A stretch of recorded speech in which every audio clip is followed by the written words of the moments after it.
unlike your knee reflex, which has only one way of being turned on, there are 5 different ways to turn on your baby's calming reflex. I call them the 5 S's. The first S is swaddling or tight wrapping. The second is the side or stomach position. The third is shushing or white noise.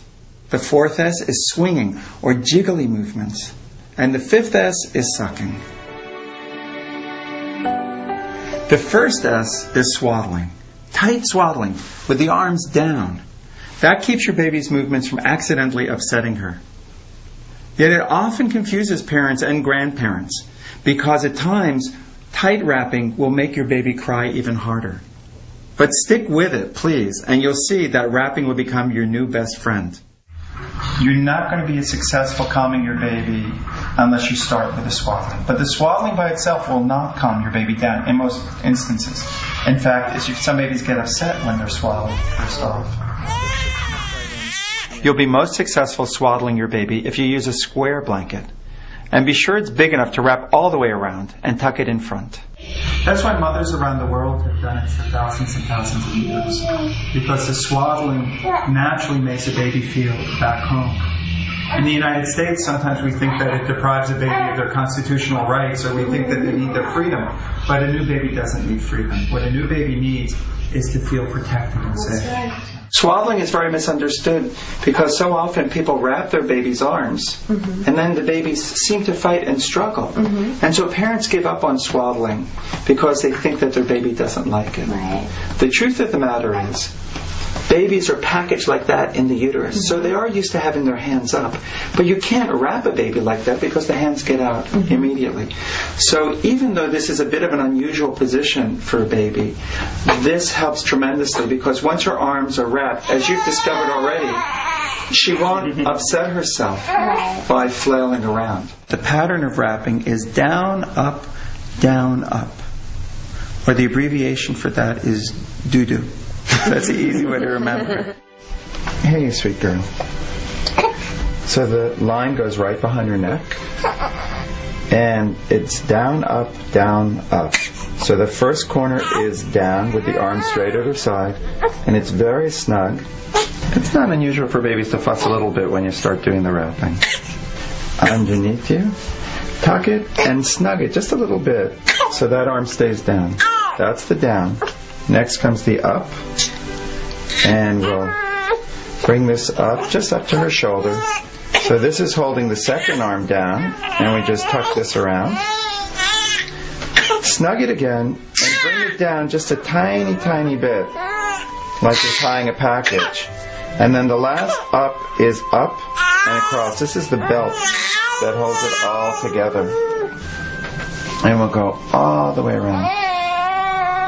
And snug it a little bit more. And sometimes you have enough to even tuck around in the little corner there.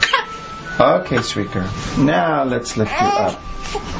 And put you on your side. And very, very good. If your baby's arms sneak out, the wrapping will not work. You have to keep them very securely at her side. The blanket should be about as tight as the elastic waistband of your pants at the end of your pregnancy. For some babies, wrapping is wonderful for 4, 5, 6, 7, 8 months for sleeping. But certainly the first 3 months is the most important time for a baby. Important time. Important because it helps her feel back at home. She may struggle, and you'll say, sweetheart, I know what's best for you. You may think you don't want to be wrapped up, but you're going to see that you're going to be much happier when you're wrapped up. Right? You say, well, I remain to be convinced. Well, the first thing you do is fold the corner of the blanket down, and you put her on top of it so that that's right behind her neck. Right.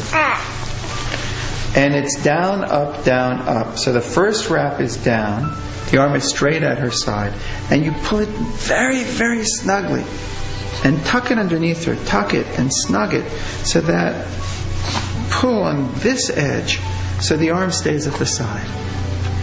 The next fold is up, and right away I'm going to get that second arm at her side and fold this around. It's okay if her legs are straight, it's okay if they're folded. The legs don't matter, it's the arms that matter. Next we do down.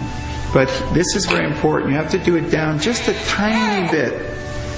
Kind of like you're wrapping a package. Don't do it all the way, just a tiny bit. And then this last fold is up and across like a belt. And this is what holds it all together. You'll find that swaddling will become the most important first step for calming your baby. Now please watch one more time, step by step, as I do the doo-doo wrap and swaddle Ava to calm her down. The first arm is at her side, and I'm going to bring the blanket down and across her body. I'll tuck it underneath and snug it so that right arm stays at her side. The second wrap will be up. I'm going to lift up the corner and bring it over her shoulder and make sure that that other arm is securely at her side. Snug it and bring the corner down just a tiny, tiny bit, just a smidge, and hold it right in the middle of her chest. Finally, the last up will be up and across. This is the belt that holds it all together.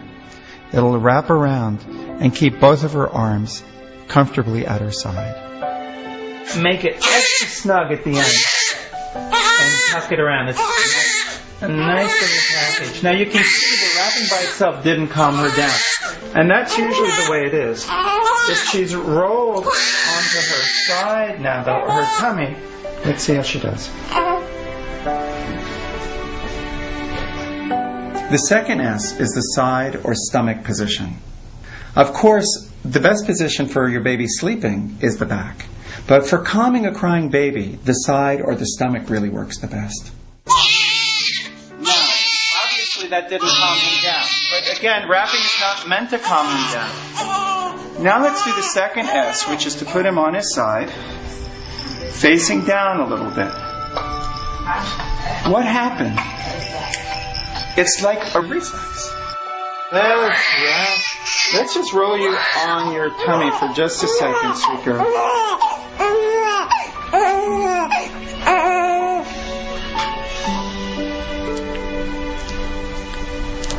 Let's put her on her back. Now when I put her on his tummy, she got calm, and now I'm going to put her on her back again. Will you stay calm? Well, she says no. The back is a position of alarm and a feeling like falling. This is a position called the reverse breastfeeding position. And it's just one of the positions that are useful for babies. A lot of fathers hold their babies like this, called the football hold. Yeah, this is comfortable.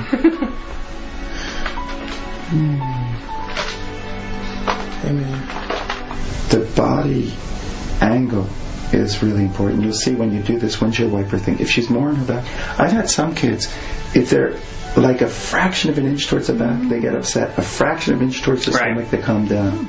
If I wrapped Asher, but I didn't do it tightly enough, he'd still be fighting.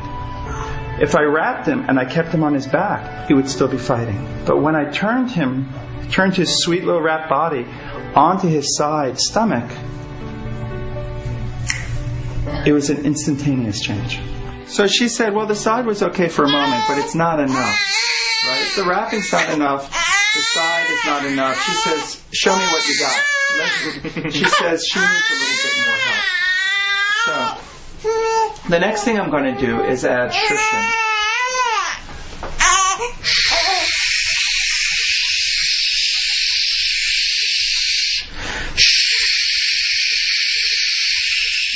The third S is shushing, or white noise.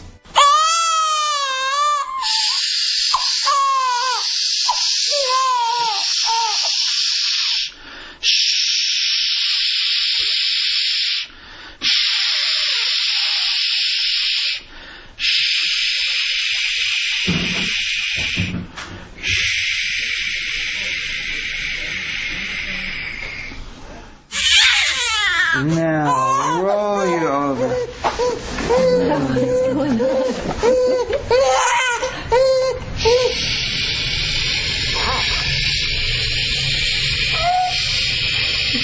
It's amazing.